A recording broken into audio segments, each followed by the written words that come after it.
Good morning, class 11th Commerce. This is your subject Economics, Chapter 1, Concept of Economics and Significance of Statistics in Economics. This is our lecture number 2. So let's start.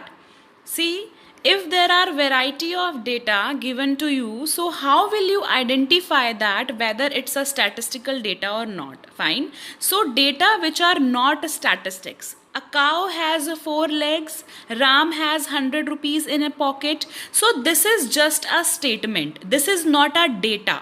Whereas if I say average height of 26 plus male people in India is 6 feet compared to 5 feet in Nepal. So this is a statistical data because it is giving me some quantitative information as well as it can be compared.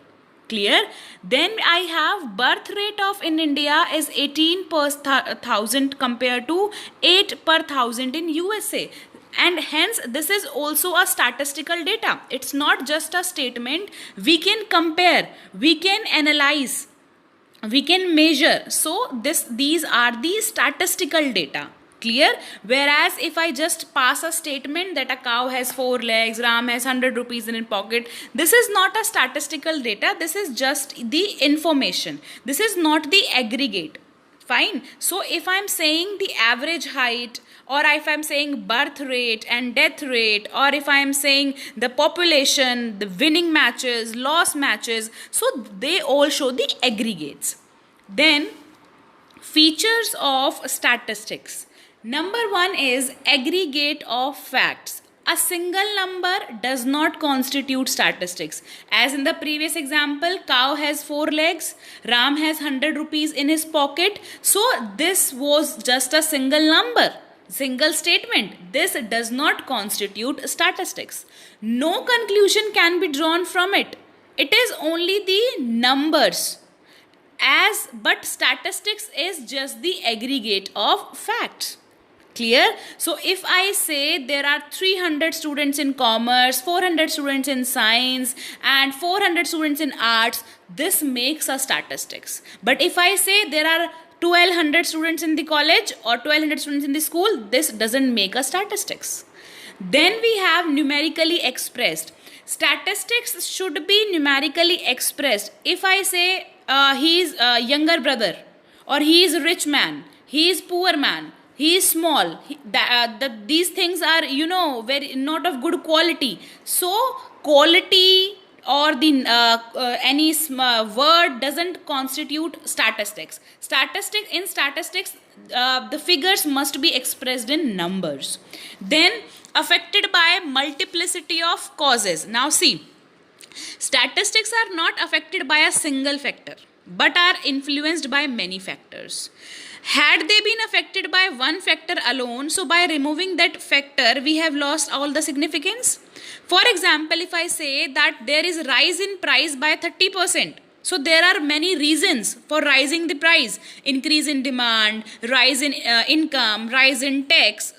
So that was the affected by multiplicity of causes. Now fourth point we have reasonable accuracy. That means a reasonable degree of accuracy must be kept in mind while calculating the statistical data.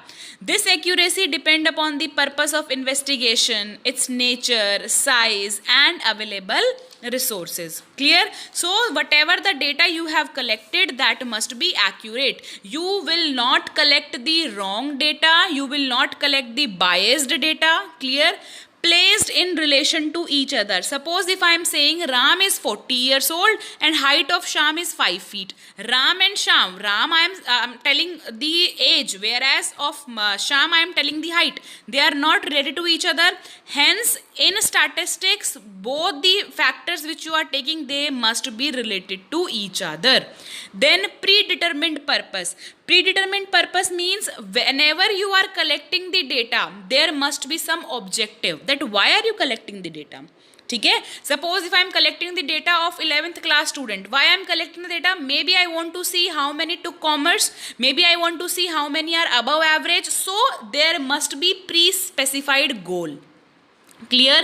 Then estimated and collected in a systematic manner. Estimated Statistics by the enumeration or maybe estimated. Fine. For example, if I am saying population of India is 3 million. Population of India is 3 million. So that is just an estimation. It may be more than that or slightly less than that. Clear? So collected in a systematic manner. It should not be collected in a haphazard manner. It should be collected in a systematic manner. Before collecting, there must be a plan. No conclusion can be drawn from statistics collected in a haphazard manner. For instance, data regarding the marks secured by the students. So I will just first prefer the class, then I'll select the subject, then I'll select the examination, first term, second term or third term, then I'll go for the maximum marks, and then I'll get to the conclusion. So there must be step by step procedure that should be followed in statistics. So in statistics you will study two more terms, that means those are quantitative and qualitative data. Quantitative means numbers. When you are talking about quantitative, you are talking about numbers. When you are talking about qualitative, you are talking about certain qualities. Intelligence, small, large, big, fine, rich, poor. So these are the features of